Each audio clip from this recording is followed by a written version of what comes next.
so let's check this out. Here we go.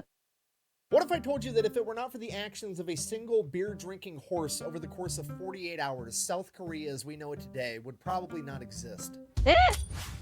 Today we're talking about the greatest warhorse of all time, the highest ranking animal in Marine Corps history, and the hero of Outpost Vegas. Ladies and gentlemen, Sergeant Reckless. Big, beautiful looking horse.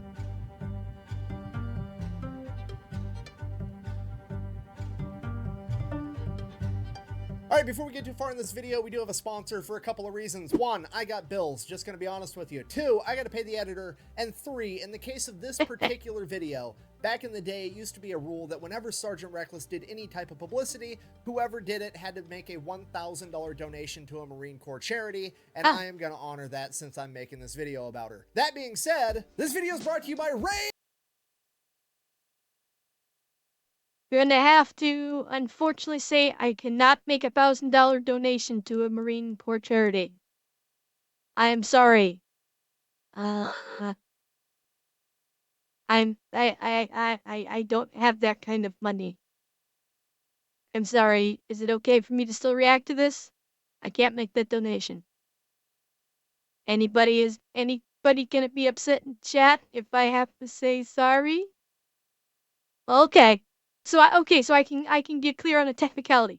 Woo! Okay. VPN. Wait, no. Nord Shadow Legends. No. NordVPN, that's the one. Full disclosure, I tried to make a funny skit ad for this video where like me and my wife were both in bed and instead of using a condom, I used NordVPN and then I accidentally put a condom on my phone, but my skit failed miserably. Okay, get out of here, Musho. Okay, it's fine. If I used NordVPN, my dog wouldn't have been able to find me because I'd be in Singapore, actually. NordVPN. Your dog can find you, but your internet service provider can't. Okay, so believe it or not, I actually do use NordVPN in real life, but I use it for a different reason than any other talking point you've ever heard.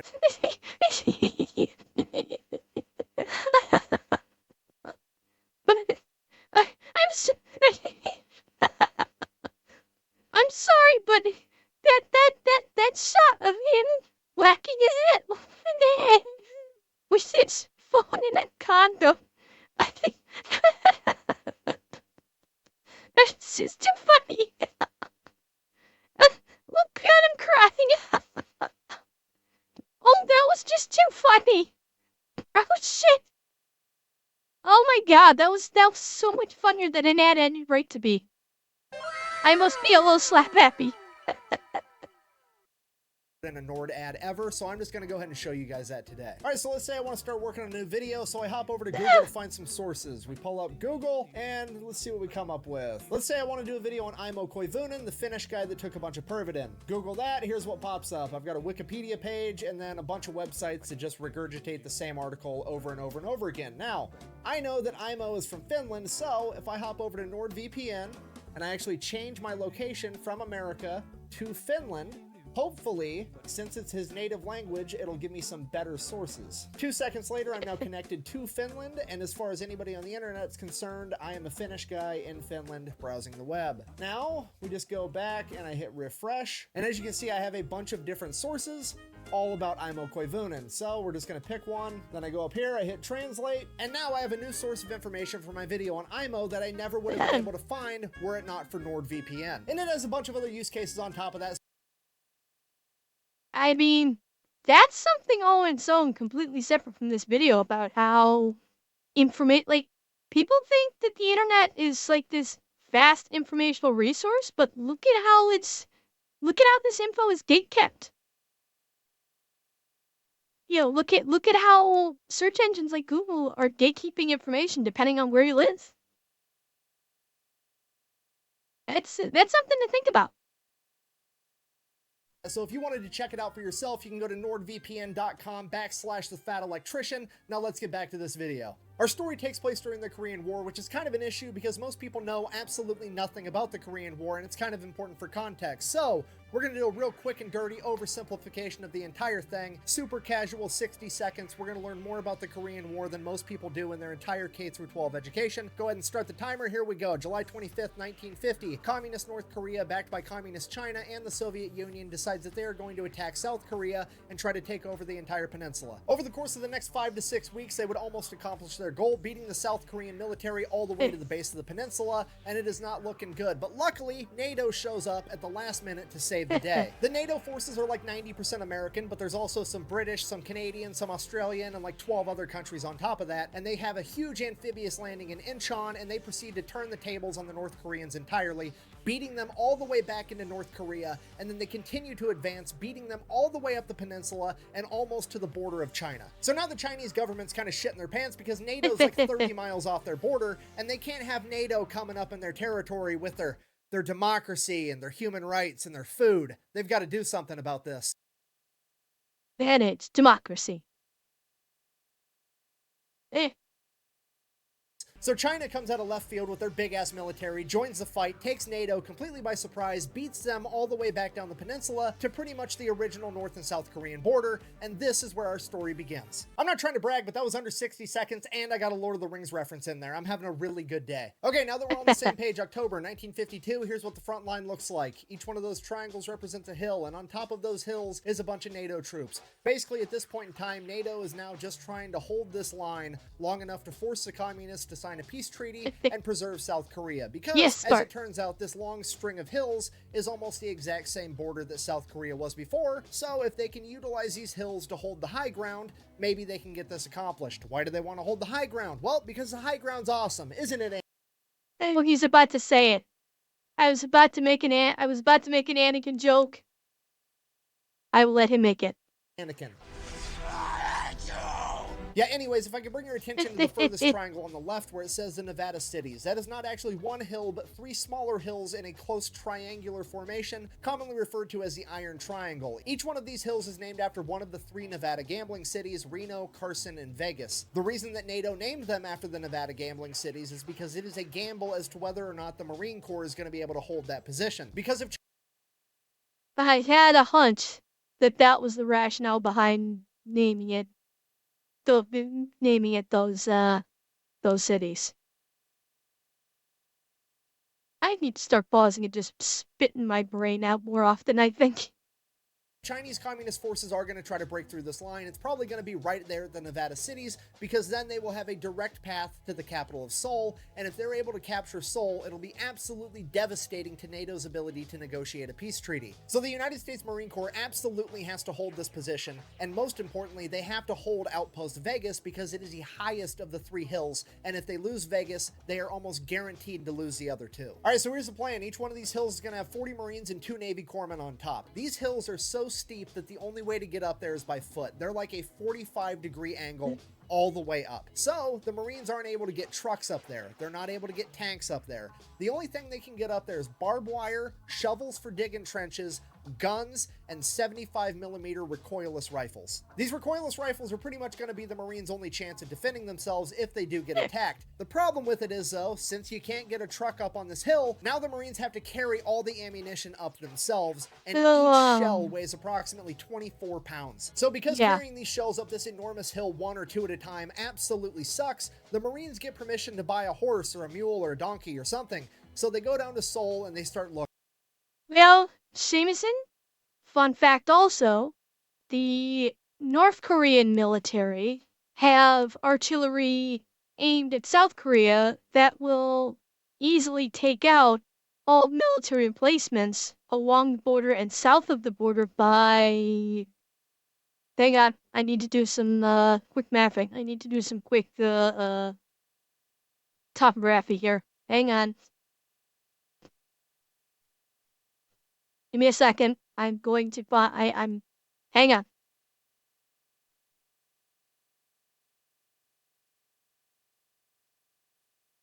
Give me a second, because I do know that. Because where is it? Okay. So yeah. So where the hell is that base?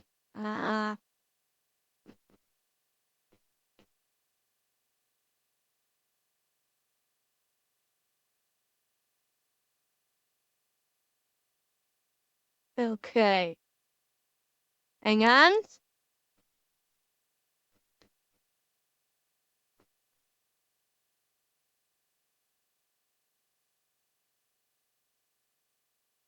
Where is it? Where is it? Okay.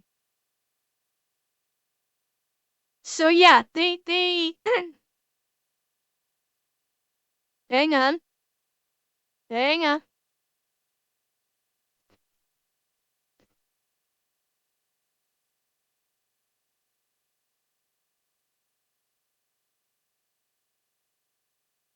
So I'd say probably you're looking at oh where the fuck is it?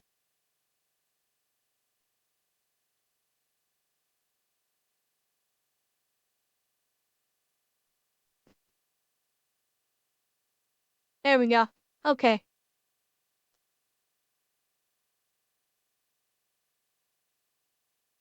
Hey, damn it, it's not giving you mileage. Okay. But I'd say you're probably looking at like it can probably uh North Korea has artillery that can probably drop shells. I want to say like 100 miles, possibly more, inside of South Korea's border. So if North Korea ever decided to attack, they can basically they can destroy all military outposts along the border, and they could take down be dropping shells on military outposts. I think it's 100 miles south of the border, but I could be wrong about that. It's been a long time since someone told me about that. Someone who actually spent time in South Korea in the military.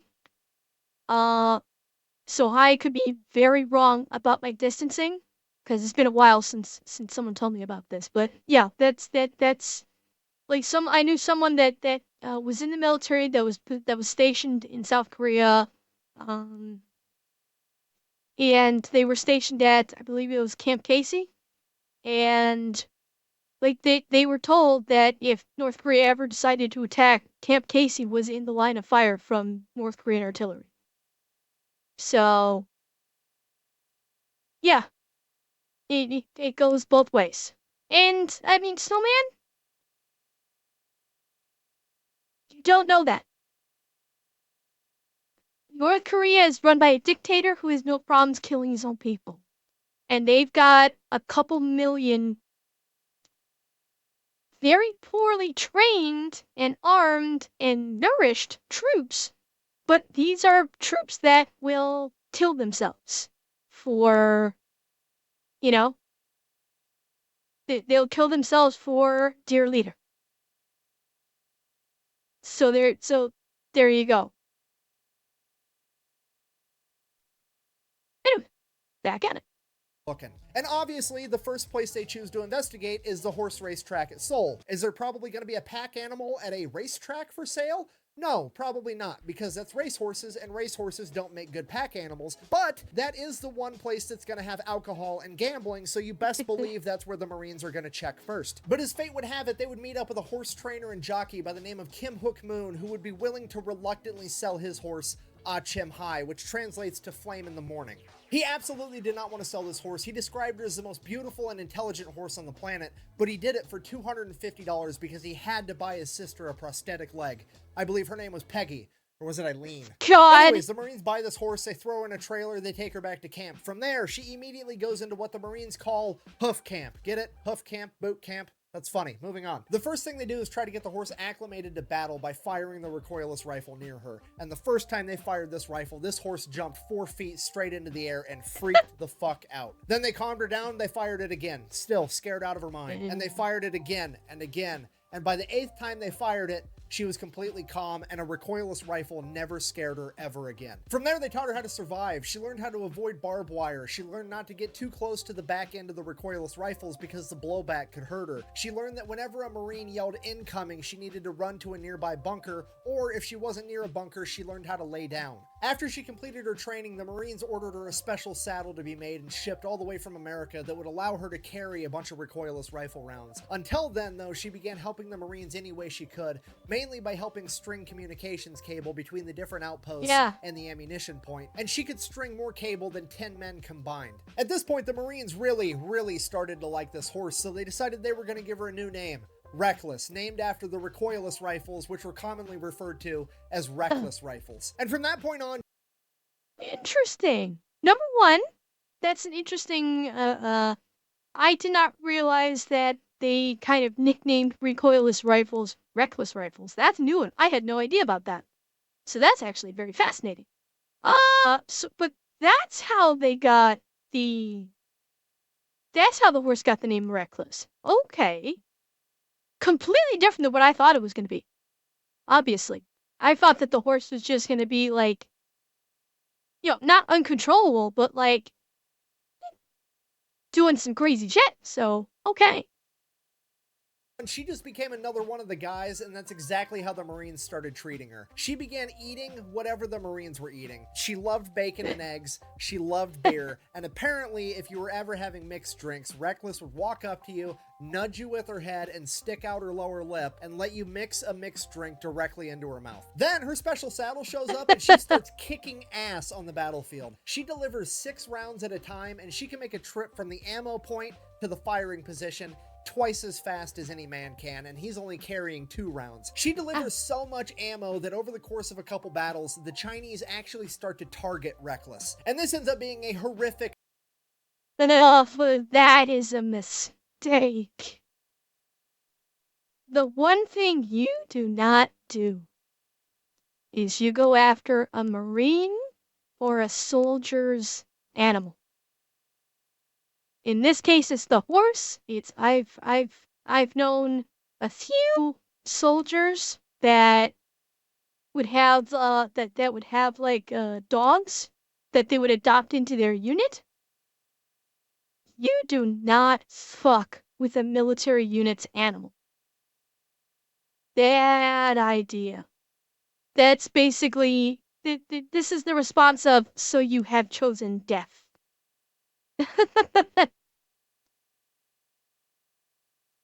mistake, because the millisecond that Marine Corps leadership figures out that they're trying to target Reckless, they flip the script, turn around to the Marines, and they're like, boys, they're trying to kill Reckless so they can eat her because they're starving communists. At which point all the Marines responded with...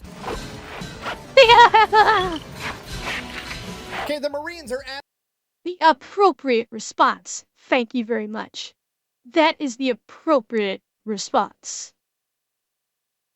Absolutely furious. This is worse than fucking with Doc. We've got multiple Docs. We've only got one Reckless. We can't allow this to happen. And the Marines begin fighting that much harder. And they have more ammo to fight even harder with because Reckless is right there with them bearing ammo the entire time. From this point on, they begin dominating every skirmish that they take part in. At one point, they're working adjacent to the Australian military, and the Australians are so blown away by Reckless that they come up to meet her after the skirmish, and they actually give her one of their campaign hats as a reward for being such a badass on the battlefield. Reckless and the Marines fight and hold the line for the next 5 months, and by March of 1953, peace talks between North and South Korea are well underway, and it's beginning to finally look like this war might come to a peaceful resolution. But on March 26th, Chinese forces would launch a major offensive trying to break through the line at the Nevada cities with 4,000 men. For the next 4 days, the Marine Corps and the Chinese fight over these hills. The Chinese take the hill, the Marines take it back. The Chinese take the hill, the Marines take it back. Eventually, it got to the point where nobody could hold the top of the hill,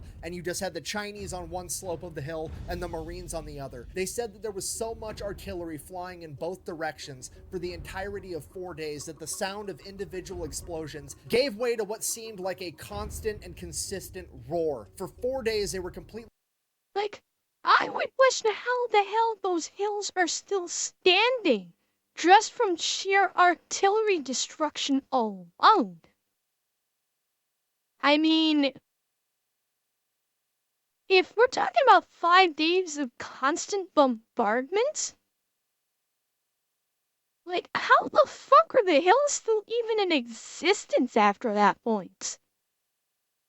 It's like the bad joke that it's like the joke that I saw in one of Russian Badger's videos where it's they were playing COD I think it was COD 2, Modern Warfare 2, I think, where they're doing the ship map, and one of the people, one of Badge's friends, like, how is this ship still even floating? Just by sheer artillery alone, they should have drilled their way down to Atlantis.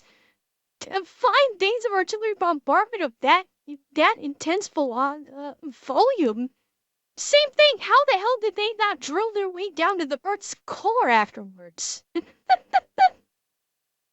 Unable to verbally communicate, and they could only talk to each other via hand signals. And because of all this noise, the Marine Corps forward observers weren't able to effectively communicate with the Marine Corps artillery and mortars, meaning that the artillery and mortars were just firing blindly into the general vicinity of where the enemy should be. Meaning that the only effective fire the Marine Corps has in this fight is coming from the recoilless rifles, because they don't require a forward observer and they don't require communication. The men with the recoilless rifles are the ones spotting the enemy and firing the gun. The recoilless rifles are now the key to winning this battle, and they absolutely have to stay up and running, and they have to get this ammunition up to these hills to fight back. The problem is the ammo point is 750 yards away from the firing position, up a 45-degree angle hill that is constantly being pounded with enemy artillery fire, while it's also covered with smoke and white phosphorus. But that doesn't change the fact that the ammunition has to get there, so they load 8 rounds into Reckless's pack and they send her up the hill, and the men at the ammunition depot know that it's probably the last time they're ever going to see her again, because they've just sent her off to her death. But despite that, she somehow makes it to the firing position. The Marines there unload the ammo and stick a wounded Marine on her back as they send her back down the hill,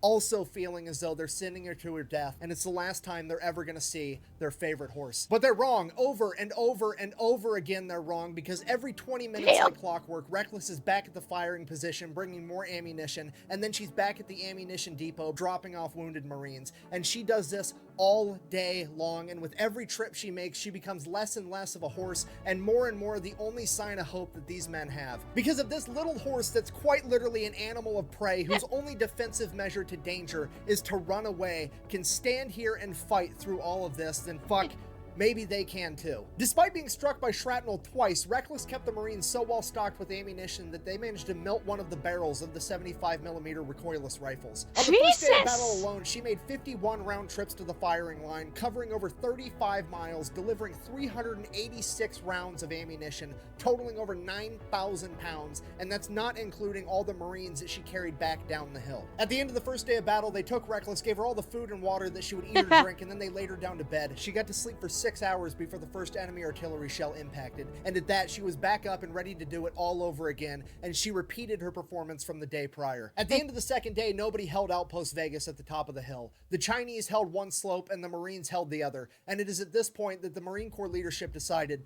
that if they can't hold the high ground, there just isn't going to be a high ground anymore. They called in the Marine Air Wing, and on the morning of the third day of battle, the Marine Corps dropped. This is a fucking epic story. Reckless earned her title and rank as a USMC sergeant. Yeah, she did. I mean, hearing what she was doing was making me tear up. Like, that's a beautiful fucking story. And it's not even done yet. We're only at about the halfway point. I mean, holy shit. Like, I'm almost gonna cry. 28 tons of ordnance on top of the hill, completely leveling every defensive structure and anything else that was up there. By the end of the third day, the Marines had taken the top of the hill where Outpost Vegas used to be, but then they saw that the Chinese were falling back into a ravine and they were going to go around the hill entirely. This is absolutely terrible because there aren't enough Marines on Outpost Vegas, Carson, and Reno combined to be able to go down there and stop the Chinese. If they're going to stand any chance in a fight, they have to have the high ground, so they absolutely cannot give it up. The problem is, on the backside of the hill that Outpost Vegas is on is where the ammunition depot is, as well as a mess tent that's been converted into an aid station with over 200 wounded Marines, and there's nothing that the Marines on top of the outpost can do to stop them. Then the Marines at Outpost Carson get an idea, and they send a runner with a note to the aid station as fast as they can. He gives the note to the commander of the aid station, who then tries to read the note to all 200 wounded Marines, but the artillery fire is so loud that he can't be heard. So he resorts to just handing the note to one Marine, who hands it to the next, and the next, and the next. And after reading the note, every Marine hangs his head for a second and gets on his feet, because the note reads, "Chinese coming around the hill, dropping smoke. Walk out into the smoke, throw grenades at smell of garlic." Apparently the Chinese military at this point smelled like Okay. Garlic, I have no idea why, but it was a thing. And after all 200 Marines had read the note, they all stood up, grabbed every grenade that they could find, and began walking 500 yards out to where this smoke screen was. It's 11 o'clock at night, it's dark, it's eerie, it's dead silent. The Marines aren't saying a word because they all know that this is probably going to be the end. They're calling for walking wounded to rejoin the fight, and that's never, ever a good thing. And they're making their way to this smoke screen. They finally get there, and they take a few steps into the smoke, and they just stand there and they wait. And they wait. And after 10 minutes, there's a faint smell of garlic, and it keeps getting stronger and stronger and stronger. And the Marines know what's going to come next, but they just don't know when to start throwing these grenades. And then off in the distance in the smoke, they hear a single cough. And all the Marines just begin throwing these grenades into the smoke screen. Within a matter of seconds, they've completely exhausted their supply, throwing over 500 grenades into the smoke. And that was it. I mean, that's like not quite, but that's like a mini artillery barrage right there. And yeah, that one guy's probably regretting taking in that extra gulp of air and coughing. There was nothing left to do but stand there and wait for the enemy to come and get them. So that's what they did. They stood there and they waited and they waited, and the smell of garlic got a little bit fainter and a little bit fainter. And finally, the Marines are like, fuck it, I'm going to bed. So they walked back to the aid station, went to bed, woke up the next morning, and holy shit, the enemy artillery had completely stopped and the battle was over. They would later find out that the Chinese suffered over 4,000 casualties trying to break through the Marine line. And after the incident at 11 o'clock at night with the smoke screen and the aid station, they simply could not afford to lose any more men and were forced to retreat. So that was it. The Marines did it. Against all odds, somehow the Marines managed to hold the line against a vastly superior force. Larger force, not superior. Good cover-up. Very quick retraction of the statement. Yeah. Force. Very important detail. Preventing the enemy from retaking Seoul, giving NATO the political leverage they needed to negotiate peace talks, and establishing and preserving the South Korea that we know today. And arguably, it's all because of a single horse that absolutely refused to give up on her fellow Marines. Exactly, And because Albert. of this, Reckless is declared the hero of Outpost Vegas, and she is awarded the rank of corporal in the United States Marine Corps. Shortly after the battle, the Marines get rotated out by a brigade from the Turkish military, and the Marines finally get some much-deserved R&R. After that, the war's really starting to wind down, so the Marines are going to pack up all their shit. They're going to board a Navy LST, which is basically an amphibious landing ship. That ship's going to take them all the way to Incheon, and then from there, they're just going to kind of hang out for a while and wait for the peace treaty to get signed. But since they're boarding a Navy vessel, they have to come up with a manifest of all the supplies, how many guys they got, all the equipment, how much everything weighs, yada yada yada. On the manifest, they write down 1 horse, Reckless, corporal type. The manifest makes its way to the captain of the LST. He's supposed to sign off on everything. He sees horse and he's like, what the fuck? The Marines are probably just messing with me. They're not actually bringing a horse on my ship. It's probably just like a pallet of beer and they wanted to let me know to account for the weight. It's fine. He signs off on the manifest, sends it back. It's all good. Fast forward a couple of weeks, the Marines start loading all their stuff up on the boat. Then they go to bring Corporal Reckless up onto the ship and the captain is like, whoa, whoa, whoa. Absolutely not. You're not bringing a horse on my ship. I've had the cleanest ship in the Navy for 2 years running, and this horse is going to ruin that. To which the Marines are like, bro, you signed the manifest. This is happening. Get over it. One thing leads to another. Corporal Reckless gets on that ship. Once they get Reckless, all the equipment and all the Marines on board, the ship takes off, and all the Navy members are kind of making fun of Reckless and the Marines because it's not normal for Marines to care this much about an animal, and they're not treating Reckless with the respect that she deserves. So, when they demand that Reckless gets fed bacon, eggs, and beer just like the Marines, the Navy absolutely refuses, and they said they're only going to give her cabbage and wheat. So that's what they do.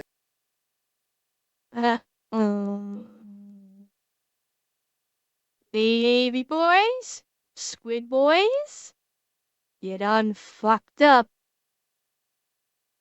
This upsets Reckless's stomach, and she proceeds to shit all over this boat for the next 3 days. A couple days later, Reckless starts feeling better. They're almost to Incheon. They're about to port, get off this boat. Everything's going to be great. At this point, the Marine Corps officers have a brilliant idea. They decide, hey, us and our men just went through one of the bloodiest battles in American military history. The horse has been sick this entire time. You know what would make everybody a lot happier? If instead of just parking the fucking boat and getting off like normal people, what if we did an amphibious landing, you know, for fun and training and stuff? Wouldn't that be great? To which all the enlisted men are like, fucking fine, whatever, let's just do it and get it over with. So they make an amphibious landing in Incheon for training, but guess what? Reckless doesn't understand that it's for training. She thinks this shit's for real. So Reckless becomes the only horse in Marine Corps history to successfully make an amphibious landing. So the Marines get settled down in Incheon, and that's when they notice that there's a horse all over the news. It's in every newspaper, it's in every magazine, it's on every radio broadcast.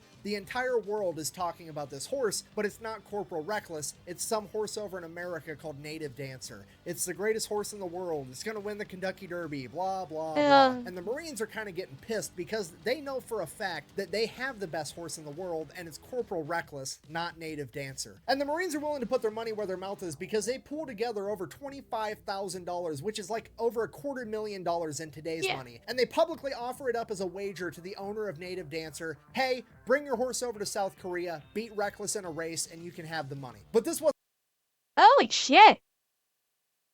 Yeah, like he was saying, that was a fuck ton of money back then for Marines.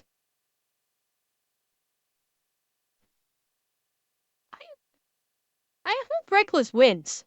Not just because of the money. I mean, I'm invested in this point. If Reckless does not win, I'm going to be very sad. I am. wasn't just going to be any race. This was going to be called the Paddy Derby. It was a 1.5 mile course uphill through rice paddies, and each horse wasn't going to have a rider, and they were going to have to carry 192 pounds of ammunition.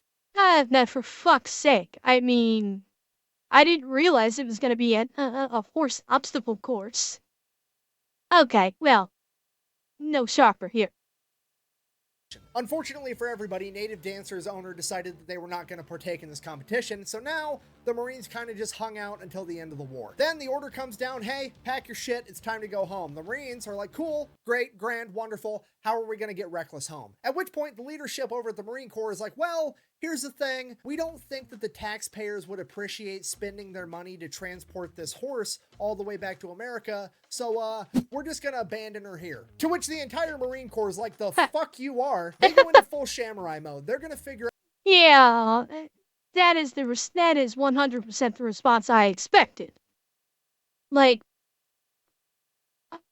are you fucking high? Like, the horse is fucking ranked. Exactly, Doc. They don't leave a Marine behind. And if they were willing to pony up 25 grand for that horse race, you don't think they're gonna pony up that money to make sure Reckless can get transported back to the United States? Because it damn sure would cost less than 25 grand to transport a horse back to the United States. Like, seriously, what the hell? What is wrong with these higher-ups? We constantly hear about this. These higher-ups, like, the fuck? It's all I can say is, the fuck?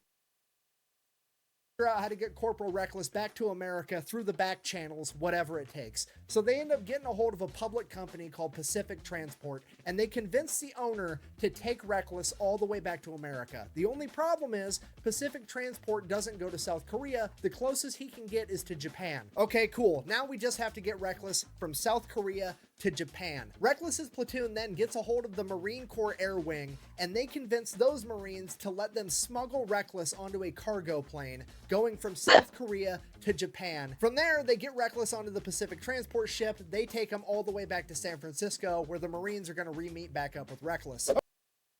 Okay, this is almost... This is starting to sound like it should have the Mission Impossible theme playing over his description of how they're smuggling Reckless back home.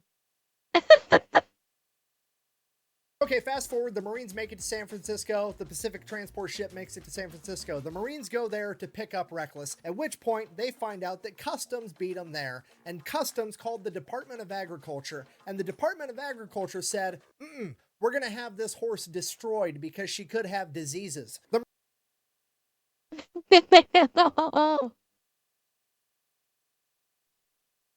Oh, you done fucked up. You done fucked up now. Oh, the second anyone tries to destroy that horse, they're gonna have about 1,000 Marines going, that.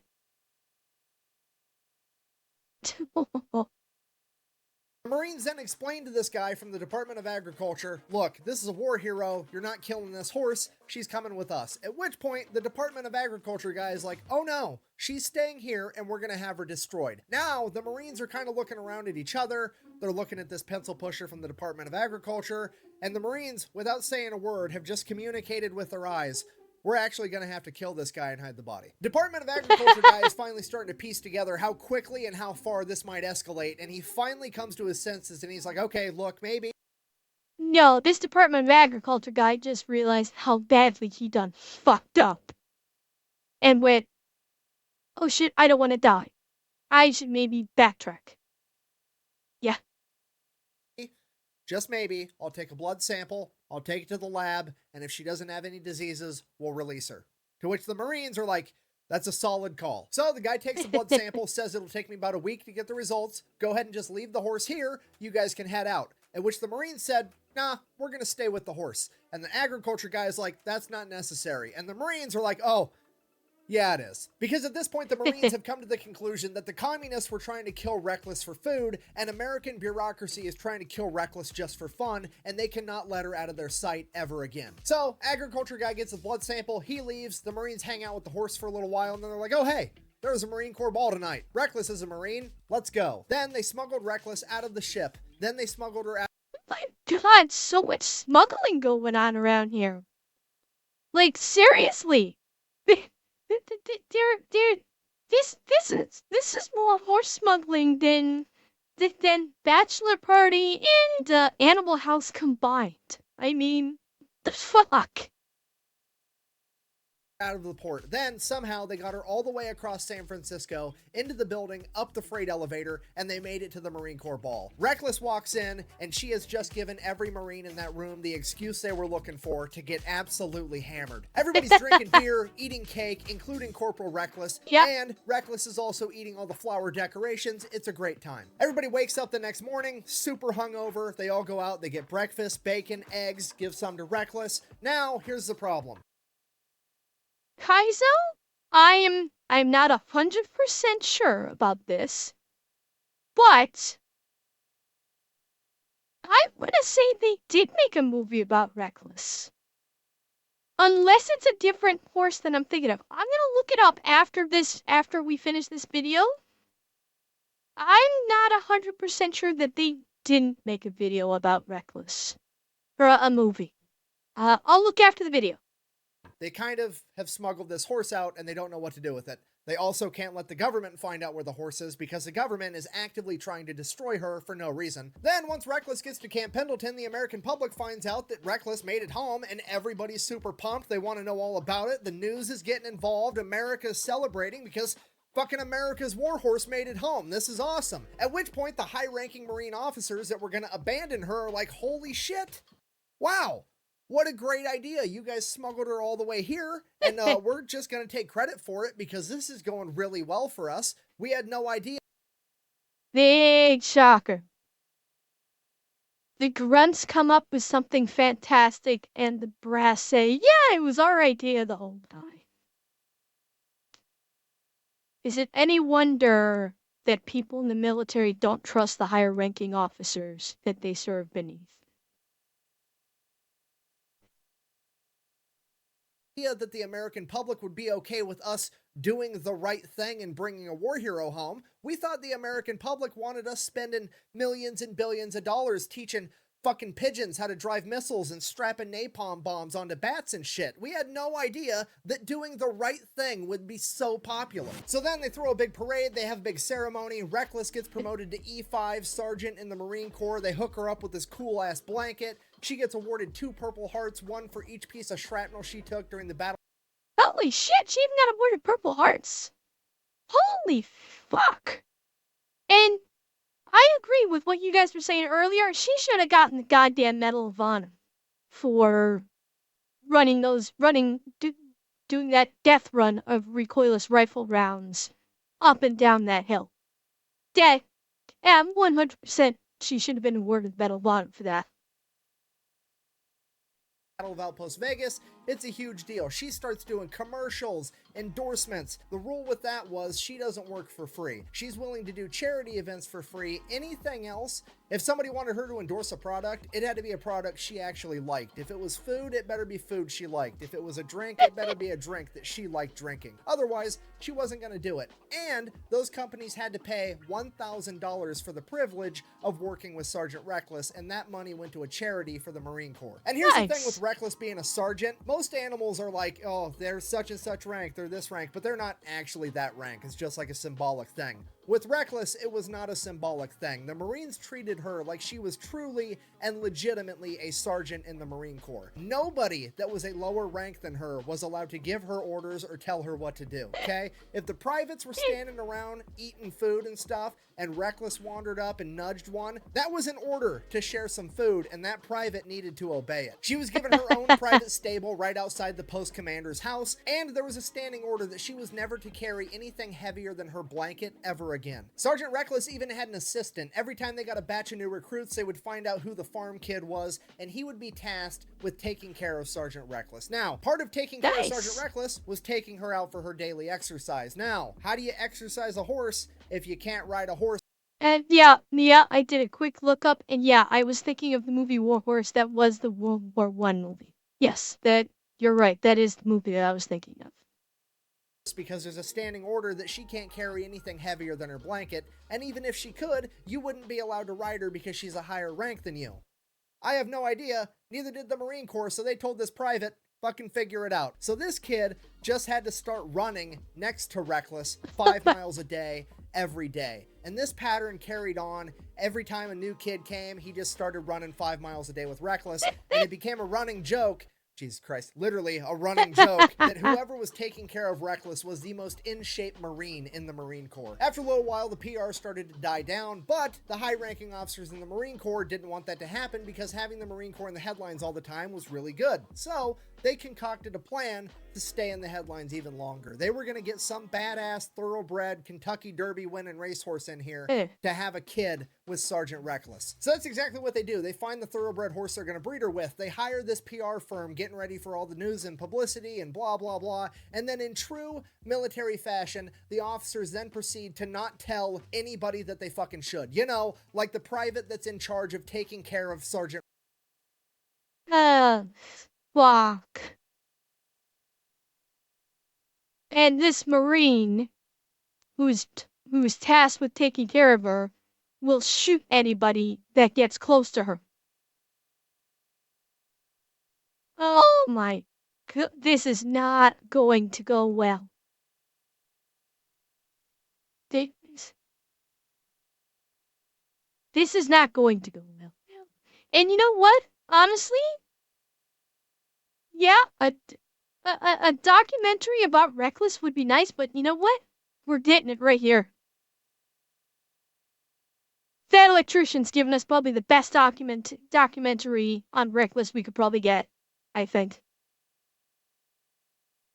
Reckless. So from his perspective, one day he gets an order, seemingly for no fucking reason, to take Sergeant Reckless over to the normal horse stables, which never ever happens, and stick her into an empty pen. So that's what he does, and he's like, okay, cool, I'm gonna go get lunch now or take a shit or whatever. So he leaves for a minute, and one of the other Marines comes by and then sticks just your normal garden variety Marine bucking horse in the same pen as Reckless, not knowing it was Reckless because Reckless is never in those pens anyways. So fast forward a little bit, Sergeant Reckless's assistant comes back, and Reckless and this bucking horse are midway through a horizontal jogging session, and he's not about to get in there and stop it. Okay, now Sergeant Reckless's assistant is having a full-on panic attack because Sergeant Reckless, the pride of the Marine Corps, is currently getting taken to Pound Town on his watch, and he is definitely gonna be in trouble for it. Okay, the horse sounds in the background of this are killing me. The horses, the sound of presumably the horses fucking in the background is just killing me right now. It's just, I mean, it accentuates the story perfectly, but oh my god.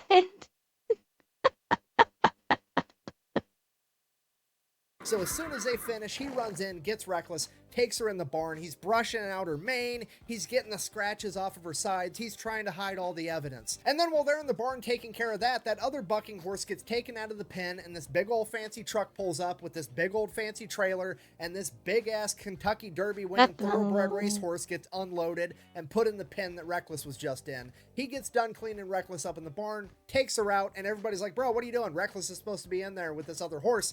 Get him in there. So then all those guys leave to get lunch or do whatever, and Sergeant Reckless's assistant is like, okay, there's no way I'm leaving. I'm not going to have this happen again. I'm going to stay here the entire time and make sure there's no hanky-panky. There'll be no riding the baloney pony around here ever again. I got to make sure this does not happen. So he sits there and cock blocks this thoroughbred the entire time. So as far as he's concerned, mission accomplished. Nobody ever needs to know that Reckless got deflowered on his watch. It's going to be fine. Then, fast forward 28 days later, he shows up at Reckless's stable first thing in the morning to take care of her, and there's a bunch of high-ranking military officers and a bunch of news crews right outside the stable. He rolls up like, what's going on? And the general is like, Reckless is pregnant. And he's like, oh. This is where he just went, No, God! No, God, please, no! No! No! No!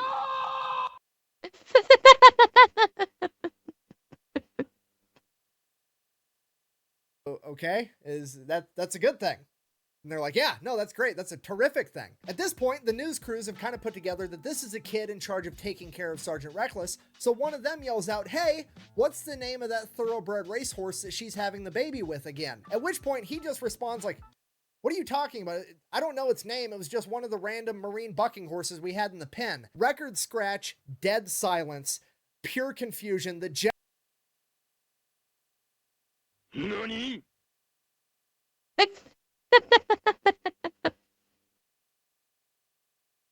whoops.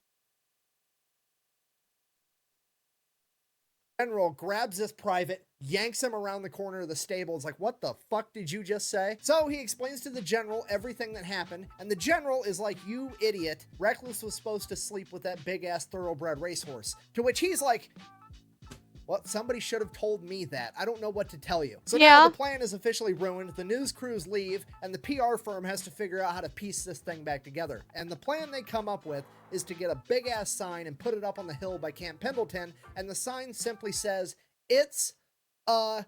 Yeah, if you're not picking up what I'm putting down, and the plot twists that absolutely nobody saw coming, the United States Marine Corps is actually responsible for inventing gender reveals. And that's how they still managed to generate a bunch of hype for Sergeant Reckless's kid, getting the entire world to speculate as to whether or not it was going to be a boy or a girl. The pregnancy goes great. She goes on to give birth to a colt, aka a boy. They go out, write boy in big blue letters on their sign, and then the Marines throw a big ass party because they're amped, unwittingly throwing the world's first ever gender reveal party, which I'm gonna hold against the Marine Corps forever. But now everybody wants to know, what are we gonna name this young colt? So the high-ranking Marine officers step in again, and they're like, I have another great PR idea. Let's have a competition where all the Marines can submit their ideas for names. We'll pick the best one, and that guy can win a week of leave. Brilliant idea. So that's exactly what they do. Hundreds of Marines. Honestly, yeah. For a higher up PR jackass, not a bad idea. That's actually a really good idea. Yeah. It's, the Marines already love this horse. It's, you're gonna get thousands of people making submissions. And I'm guessing they probably care more about naming Reckless's colts versus getting that leave. Oh no. Oh shit. Here we go again. Marines send in their ideas for names. The front runners were like Semper Fi, Freedom, Liberty, pretty generic stuff, but that's what you have to do when you have a big public figure like Sergeant Reckless and her new baby. But the commanding officer in charge is just like, I don't like any of these names. I'm gonna name it myself. So he just decides that he's gonna pick a random private and be like, hey, you're the winner, even though you didn't pick the name, but I'm just gonna say you're the winner so I don't look like an asshole. And then he named the colt Fearless, which, that's a great name. Yeah, Getting really, really jaded with bureaucrats and high-ranking officers. yeah. I will give it to him. That's not a bad name. But you're kind of giving the middle finger to all of the patriotic Marines who obviously were very passionate about naming Reckless's cult. So I'll say it's only half bad because he did come up with a good name for the horse. So half and half. It was a dick move, but he did have a good name. So I'll half and half it. Officers in this video for some reason. Sorry about that. Anyways, fast forward a couple years, 1959, Sergeant Reckless is now getting promoted to Staff Sergeant Reckless E6. Jesus. There's a 1,700-man parade, a 19-gun salute. The Marines make a huge deal out of it because, well, Reckless deserves it. So that's what they do. And in the crowd that day was none other than the new Private Fearless of the United States Marine Corps, which I thought was pretty cool. Later that year, she would give birth to another boy named Dauntless, and then a couple years after that, she would give birth to yet another boy named Chesty, named after Chesty Puller, the most decorated Marine of all time, and as rumor has it, the last Marine to ever ride Reckless. From there, Sergeant Reckless would retire and spend the rest of her life living on Camp Pendleton as the highly regarded, highly respected war hero that she was before passing away in 1968. So in conclusion, this has been the story of Sergeant Reckless, the hero of Outpost Vegas, America's greatest warhorse, the four-legged Marine that fought during the Korean War, which is commonly referred to as the Forgotten War. But as is the case with most of us, it's not that we forgot it, it's that we were never taught about it in the first place. So if you made it this far in the video, I really hope that you learned something. If you wanted to support the channel, best way to do that is go check out thefatelectrician.com. We got merch, I got a Patreon with deleted scenes. Otherwise, until next time, quack bang, out.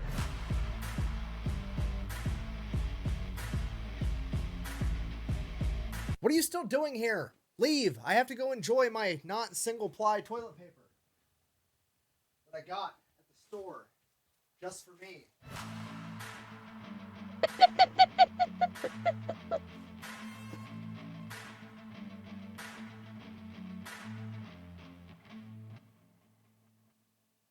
That